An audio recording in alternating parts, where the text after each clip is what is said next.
Hey everyone, it's Alicia from Ambi, and I'd like to welcome you to our interview with Chris from Sloan. Welcome back. Nice to see you again. Thanks for having me. Great.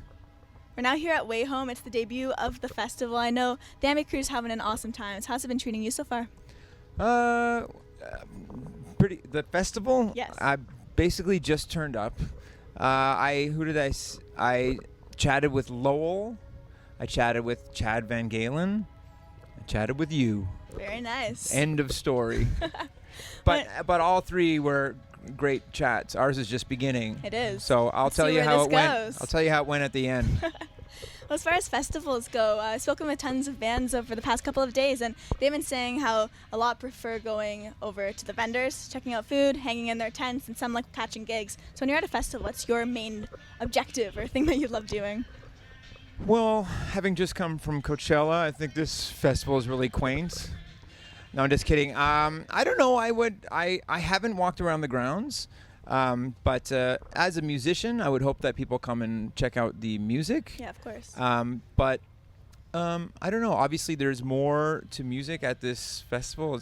It's like an event, and there's camping and bubbles. You can't see that, but there are bubbles. Maybe we can cut to some B-roll of that a little later.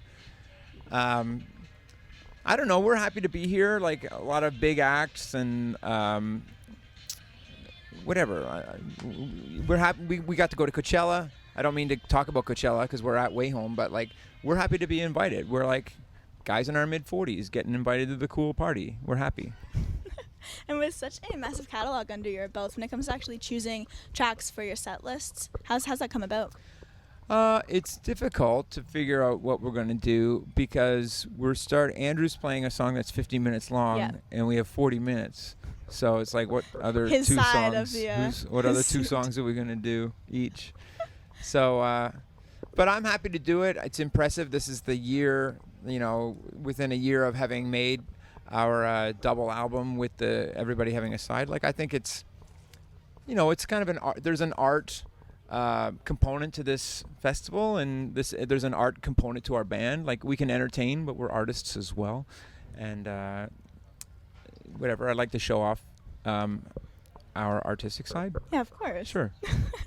Because we can do it all. Where's the camera? Which camera am I? Oh, this one? Yeah, we're artistic. We can do it all. Are there any songs that you enjoy playing the most at the moment? Being that you played Coachella, you're playing WayHome, which do you look forward to performing the most? Well, when I'm asked that question, usually my favorite song to play of ours in general is The Good in Everyone, because it's 2 minutes long. My bass part's really cool. Yeah, and it's a classic. And people respond to it, and it's just so concise. And but I also like playing a lot of Jay's later catalog songs, so they're extremely precise and 3-part harmonies and all kinds of craziness going on. I also like to be able to show that, but I also like playing drums. I play drums whenever Andrew's singing, and I feel like I'm probably a more expressive drummer than I am bass player. Like bass player, I just had to work hard, and drums, I'm just like farting around. Yeah. Farting around. Yeah. And so when we play Andrew's giant song, 48 Portraits, it's pretty fun. I get to show off a lot of drum tricks. Well, as I was mentioning to you before the interview, we were kind of just talking about how we spoke last time, and I was mentioning how you guys are one of my favorite groups. And whenever I see you live, I just You had no choice, though. No, I'd be honest. You were indoctrinated. Was I? Somewhat, I think. With that said, I wanted to ask you, who are some of your favorite bands that you will never get enough of seeing live? We played a couple shows with Guided by Voices. I thought they were really good. I saw My Bloody Valentine in 1992, and that blew my mind. We played with the Stones, which was really fun. We played with the Police. That was really fun. Even though, like, I didn't go banana. Anyway, they were really good too. Everybody. You're trying to say you didn't go bananas for the Police? Was that where that was going? I did. Well, I thought I would. You can't. It was a giant stadium show, and there's just 3 of them, so I just thought it was. But they did it right in that they didn't have a whole bunch of like horn section and backup singers and stuff. It's just the 3 of them, so it was pretty cool. But a lot of it was quite slowed down. I prefer a sort of earlier Police punky sort of stuff. But I don't know how that plays in the stadium. But I have another story. Is like there's a band called the Descendants that primarily an 80s group, but they're still together. I saw them. I drove to see them in Montreal in 1986, and I was sort of imagining they would be playing in a giant place, but they were playing in a tiny club, and I had the time of my life. And then I saw them at Yonge and Dundas Square a few years ago too, and I just realized that, of course, it's better to see them in a small place. Yeah, intimate shows are always exactly, my personal favorite. And we often get people saying that, as we get further and further away from our commercial high point, people are like, I love that you're playing this small show. I'm like, really? Because we would rather play to more people. But I totally know what they mean. Yeah. And with music, oftentimes people like to feel an ownership. You know what I mean? If two people like your favorite band, it's like when I like U2 and then they made the Joshua Tree, I'm like, I guess they can't be my band anymore. And so that's my extended answer. I also saw the Bad Brains in 1989. Cool. I drove to Montreal to see them too. It's pretty awesome. Nice. And earlier you were mentioning Commonwealth, which is your 11th record. Yes. And that was released back in September. Yes. So are there any new tracks kind of in the works, or is that still your main focus right now? Oh, you mean are we playing new songs that we've written since? Yeah, have you started recording anything since then? No, we haven't actually. And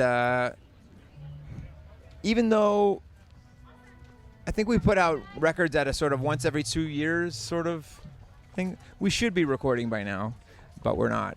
But that's okay. That's okay. Yeah. Well, here I wanted to bring something up that I actually saw you came in 4th in a CBC Best 100 Canadian Bands. Oh, really? I didn't see that. Oh, yeah, you did. No, I Definitely did see didn't. that. What Of were your course. thoughts on that when it came through? Well, as I was seeing, so the CBC thing was released. That here we're releasing bands 80 to 100, and then they're going to work their way up. Yeah. And I'm like, if I see myself, Each time you check, and you're I'm like, if am I there? see myself between 80 and 100, I'm going to freak out. Yeah, of course. And so I checked a couple days in a row or whatever as they come out, and so we were either going to be in the top 20 or not in the top 100. Yeah. And so then I started to panic. I was like, I hope we're in the top 20. Kind of assuming we would be. Are we going to make it? Yeah. But whatever. There are so many bands that should not be in that list that are on it. There are so many bands that should be on it that are not on it. But we are always happy to be recognized and happy to be wedged between Rush and the Tragically Hip. It's not that bad, where we right? belong. It's pretty good. It's a bit ridiculous, but my observation is everybody in the top 10, even the top 20, are millionaires, except for us. Who do you think should have claimed the number 1 spot on the list? And you're not allowed to say. You're not allowed to say yourself. Rush. Rush. Nice. Yeah. They're the most important Canadian group of all time. I'd have to agree. But I don't have enough time to tell you all the groups that should be on there that weren't on there. I guess, yeah, so Tragically Hip makes sense. But, yeah, anyway, I don't want to talk disparagingly about anyone, but No. Just pretty you much know getting who a you feel. are. Just getting a feel for, like, what you've been into then. Are there any recent bands you could recommend to our viewers just to wrap I know things nothing. up? No, I know nothing about that. Chris all knows my nothing. all my recommendations for that list are like, where's Platinum Blonde? Or whatever, that kind of thing. All right. Well, how about older bands then? You want me to Shoot a couple out. I can't remember. I didn't really write them all down, but I remember thinking at the time, I can't believe these people aren't on here. Yeah. Are the Nils on there? I guess they are. I'm not sure. I'm not sure either. I can't talk. I don't have the list in front of me. I can't talk. Yeah.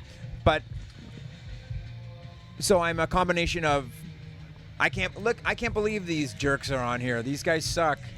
And then we're like number 4 of all time. And so I'm like, maybe this list is kind of has some merit. Yeah. Anyway, it's ridiculous either way. But anyway, I get a kick out of reading those things. Yeah, I bet. And you can't please everyone, obviously. No. Well, on that note, that just wraps everything up. I just want to say thank you once again for catching up with us today, because it was a real pleasure. You're awesome. Nice Thank to you see. very Thank you much. very much. Remember, everybody can visit us at amusicblogger.com for exclusive interviews and features with your favorite artists. We'll see you next time.